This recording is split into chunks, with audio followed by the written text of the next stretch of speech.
સમાચારમાં આગળ વાત કરીશું। બોટાદના તરહરા ગામમાં અપશબ્દો બોલવાની ના પાડવા બાબતે વિવાદ થયો। છરીથી હુમલાની ઘટના સામે આવી। વિજયભાઈ અપશબ્દો બોલવાની ના પાડતા હરેશભાઈ ખાચર, રઘુભાઈ ખાચરે ઉશ્કેરાઈ છરી વડે હુમલો કર્યો। આ હુમલામાં 4 વ્યક્તિઓને ઈજાઓ થતા તેમને સારવાર માટે હોસ્પિટલ ખસેડવામાં આવ્યા। પોલીસે બંને આરોપીઓ વિરુદ્ધ ગુનો નોંધ્યો છે। હજુ સુધી તેમની ધરપકડ કરવામાં આવી નથી। આરોપીઓની ધરપકડ ન થતા બોટાદના ધારાસભ્ય ઉમેશ મકવાણા તરહરા ગામના લોકો મોટી સંખ્યામાં એસપી કચેરીએ પહોંચ્યા। તેઓએ આરોપીઓની તાત્કાલિક ધરપકડ કરી કડક કાર્યવાહી કરવાની માંગ કરી।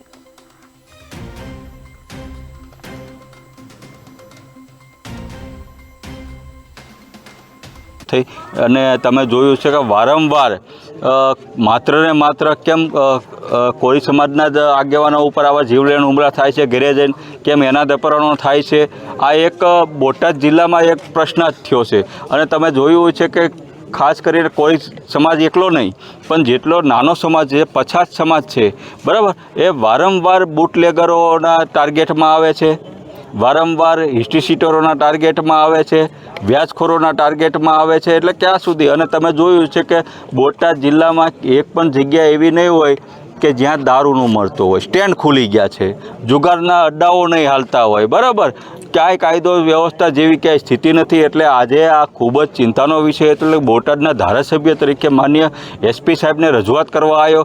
આજે હું પણ એક ધારાસભ્ય તરીકે પ્રજાના ટેક્સના પૈસે હું પગાર હું લઉં છું, પોતે લઉં છું। એવી રીતના માન્ય બોટાદના પોલીસ અધિક્ષક એ પણ પ્રજાના ટેક્સના પૈસે જ તે પગાર લે છે, બરાબર। આજે જો ધારાસભ્ય જો એસપી કચેરીએ લોકોની રજૂઆત કરવા આવતા હોય તો આજે તમે જોયું ખુદ એસપી સાહેબ નથી આવ્યા, એ એના પરિવાર સાથે મોજ કરે છે। આજે ધારાસભ્ય તરીકે આજે કાયદો વ્યવસ્થાની સ્થિતિ બોટાદમાં કંટ્રોલ રાખવી કે ન રાખવી ધારાસભ્યની ફરજ નથી, એ જે તે પોલીસ વિભાગની જવાબદારી છે। બોટાદમાં કાયદો વ્યવસ્થાની સ્થિતિ ન કથરે, બરાબર, આ જવાબદારી પોલીસ અધિક્ષકની છે। તેમ છતાં આજે મારે પોલીસની ભૂમિકા ધારાસભ્યને નિભાવવી પડે છે। એટલે આ ખૂબ જ શરમજનક ઘટના છે। એટલે મારી માંગ એક જ છે કે ભાઈ બોટાદમાં તાત્કાલિકપણે કાયદો અને વ્યવસ્થાની સ્થિતિ જે કથળી ગઈ છે એ તાત્કાલિક પ્રસ્થાપિત થાય, કાયદાનું ભાન આવા બુટલેગરોને અસામાજિક તત્વોને થાય। વારંવાર જે કોળી સમાજના આગેવાનોને ટાર્ગેટ કરીને જીવલેણ હુમલા ઘરે જઈને થાય છે, અપહરણો કરીને હત્યાઓ થાય છે, એ તાત્કાલિક બંધ થાય અને જે કાંઈ આની પાછળ વ્યક્તિઓ હોય એને તાત્કાલિક કડકમાં કડક કાર્યવાહી થાય। મારા છોકરાએ છરી મારી છે અને ઊંડો ઘા છે, ટાંકા બહાર આવ્યા છે। અને હું એમાં એ હાટું આવ્યા છું કે આનું જે કાંઈ થાય એ 300 હાથ લાગવી પડે।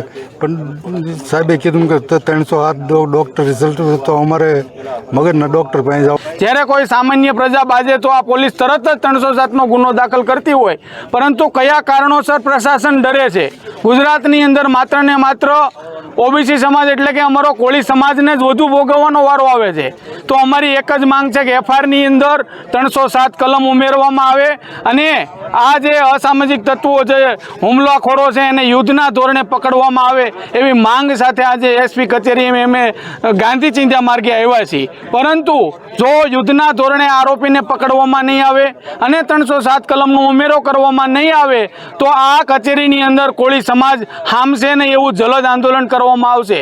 કારણ કે બોટાદ નહીં પણ ગુજરાતની અંદર કાયદો વ્યવસ્થા કચડો છે। આજ બેન દીકરી સલામત નથી, નાનો સમાજ સહી સલામત નથી, તો અમે જાવી ક્યાં? એટલે એક જ અમારી માંગ છે કે યુદ્ધના ધોરણે આરોપી